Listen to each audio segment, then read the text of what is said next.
একটা গল্প বলেই শেষ করছি।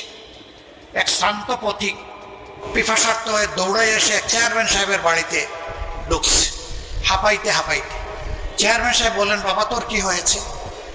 বলে যে আমার পিপাসায় ছাতি ফেটে যাচ্ছে, আমাকে একটা কিছু পান করতে দেন। এই যা তাড়াতাড়ি নিয়ে আয়। তার আড্ডালি পুরা ভর্তি জগ পানি নিয়ে আসছে, একটা গ্লাস নিয়ে আসছে, সামনে রাখছে। এখন আর ওই পিপাসার্থ পথিক একবার জগের দিকে তাকায়, একবার গ্লাসের দিকে তাকায়, কিন্তু হাত আগায় না এবং পান করে না। এবার চেয়ারম্যান সাহেব জিজ্ঞেস করেন, কিরে বাবা তোর কি হলো? এত পিপাসার্থ মনে হলো যে তুই কাত হয়ে পড়ে যাবি, এখন তোকে পানি দেওয়া হলো, গ্লাস দেওয়া হলো, তুই কেন তুলে নিচ্ছিস না? কই স্যার এই পানি পান করার জন্য কি এখানে আসছি। তাহলে কোন পানি? ওই যে ইলেকশনের সময় আসছিলাম, আর ফুস করা পানি একটা খাওয়াইছিলেন, ওই ফুস করা পানি পাবো না স্যার। ওই আবার ইলেকশন আসলে পাবে, 5 বছর অপেক্ষা করে।